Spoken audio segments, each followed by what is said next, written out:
June 2nd, 2 Samuel chapter 19, verse 11 to chapter 20, verse 13. And King David sent to Zadok and to Abiathar the priest, saying, Speak unto the elders of Judah, saying, Why are ye the last to bring the king back to his house, seeing the speech of all Israel is come to the king, even to his house? Ye are my brethren, ye are my bones and my flesh. Wherefore then are ye the last to bring back the king? And say ye to Amasa, Art thou not of my bone and of my flesh? God do so to me, and more also, if thou be not captain of the host before me continually in the ruin of Joab. And he bowed the heart of all the men of Judah, even as the heart of one man, so that they sent this word unto the king, Return thou and all thy servants. So the king returned and came to Jordan. And Judah came to Gilgal to go to meet the king, to conduct the king over Jordan.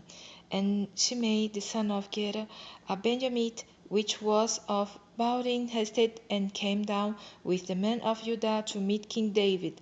And there were 1,000 men of Benjamin with him, and Ziba, the servant of the house of Saul, and his 15 sons, and his 20 servants with him. And they went over Jordan before the king. And there went over a ferryboat to carry over the king's household, and to do what he thought good. And Shimei the son of Gera fell down before the king, as he was come over Jordan, and said unto the king, Let not my lord impute iniquity unto me, neither do thou remember that which thy servant did perversely the day that my lord the king went out of Jerusalem, that the king should take it to his heart.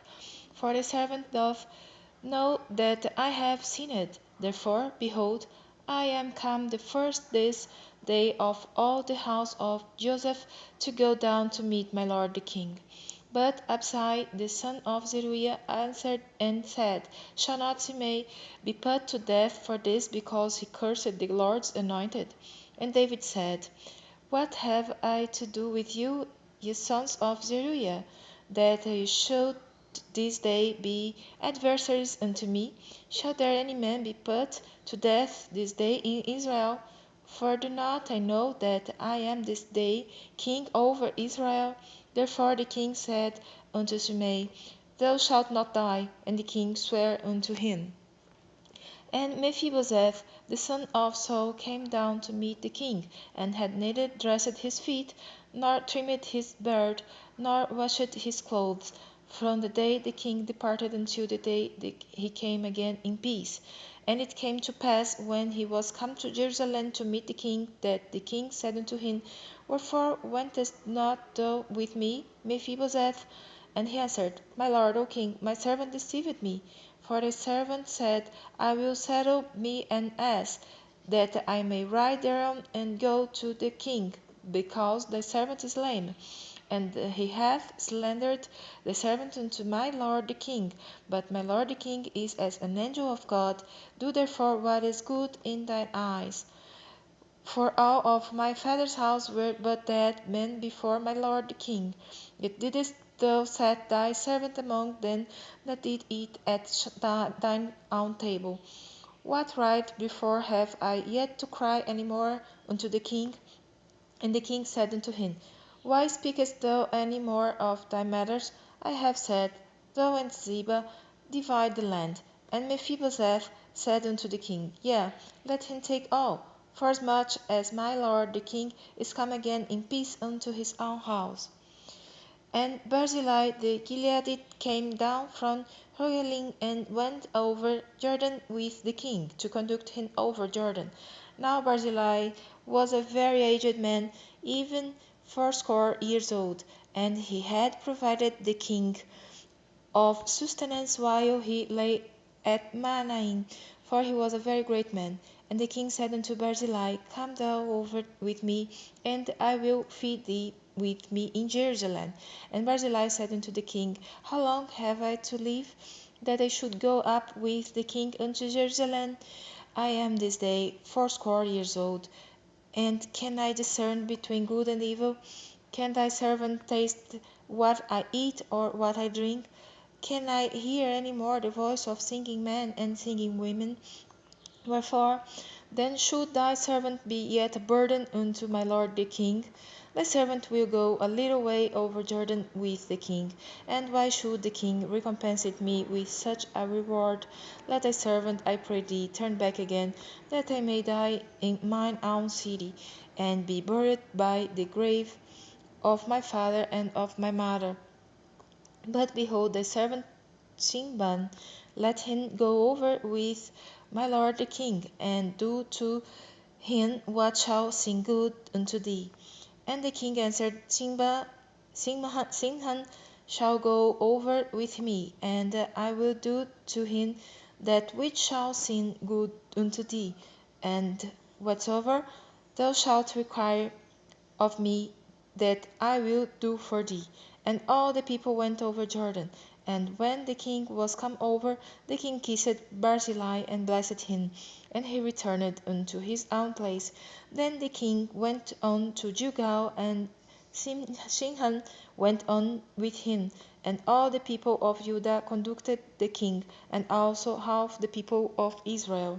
And behold, all the men of Israel came to the king, and said unto the king, Why have our brethren, the men of Judah, stolen thee away, and have brought the king and his household, and all David's men with him over Jordan? And all the men of Judah answered to the men of Israel, Because the king is near of kin to us. Wherefore, when then be ye angry for this matter?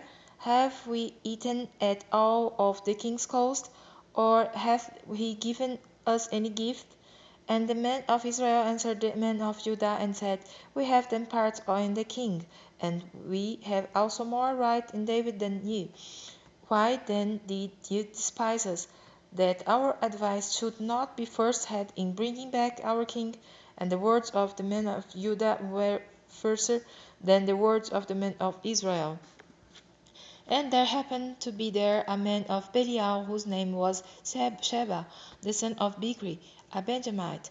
And he blew a trumpet, and said, We have no part in David, neither have we inheritance in the son of Jesse. Every man to his tents, O Israel. So every man of Israel went up from after David, and followed Sheba the son of Bichri. But the men of Judah clave unto their king from Jordan even to Jerusalem. And David came to his house at Jerusalem, and the king took the 10 women his concubines, whom he had left to keep the house, and put them in ward, and fed them, but went not in unto them. So they were shut up unto the day of their death, living in widowhood. Then said the king to Amasa, Assemble the men of Judah within 3 days, and be thou here present. So Amasa went to assemble the men of Judah, but he tarried longer than his set time which he had appointed him. And David said to Abishai, Now shall Sheba the son of Bichri do us more harm than did Absalom. Take thou thy Lord's servants, and pursue after him, lest he get him fenced cities, and escape us. And there went out after him Joab's men, and the Cherethites, and the Pelethites, and all the mighty men. And they went out of Jerusalem to pursue after Sheba the son of Bichri.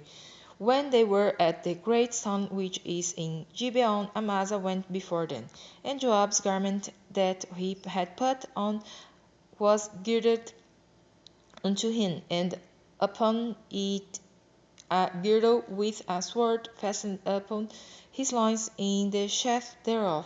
And as he went forth, it fell out. And Joab said to Amasa, Art thou in health, my brother? And Joab took Amasa by the beard with the right hand to kiss him. But Amasa took no heed of the sword that was in Joab's hand. So he smote him therewith in the fifth rib, and shed out his bowels to the ground, and struck him not again. and he died. So Joab and Abishai his brother pursued after Sheba the son of Bichri. And one of Joab's men stood by him and said, He that favoureth Joab, and he that is for David, let him go after Joab. And Amasa wallowed in blood in the midst of the highway. And when the man saw that all the people stood still, he removed Amasa out of the highway into the field, and cast a cloth upon him. When he saw that every one that came by him stood still, when he was removed out of the highway, all the people went on after Joab to pursue after Sheba the son of Bichri.